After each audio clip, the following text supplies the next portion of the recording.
Chers abonnés, bonjour. J'ai intitulé cette minute vidéo Le souffle du poisson.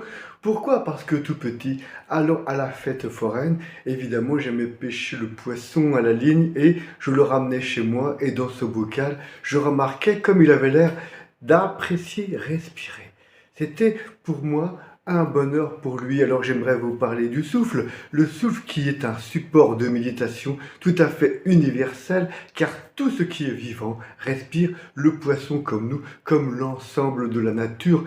Par le souffle, nous accédons à quelque chose qui est à la fois disponible et accessible à tous. Se concentrer sur son souffle, qui est à la fois impermanent et essentiel, pour ne pas dire vital, c'est se recentrer sur soi-même.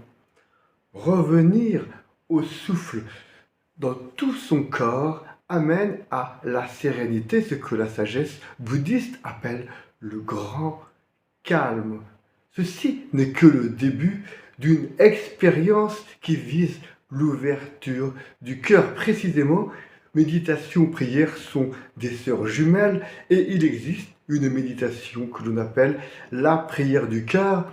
Et là, nous allons revenir aux poissons, car les premiers chrétiens dessinaient, peignaient des poissons, car en grec c'est ictus, I-C-T-U-S, qui signifie Jésus-Christ, Fils du Dieu vivant. On peut méditer sur ictus, Seigneur Jésus, Fils du Dieu vivant, et rythmer sa respiration, comme le font par exemple les orthodoxes, sur ce qu'on appelle donc prière du cœur, sur l'inspiration et l'expiration. Chacun a son rythme. Seigneur Jésus, Fils du Dieu vivant, prends pitié de moi, pécheur.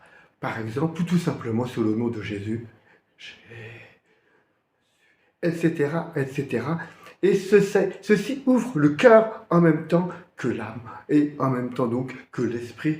Et nous sommes revenus au poisson qui est ictus, qui est le Christ lui-même. Étonnant, non, chers abonnés, je vous dis à très bientôt, comme d'habitude, et bonne méditation avec le souffle dans tout votre corps et votre cœur. À très bientôt, merci.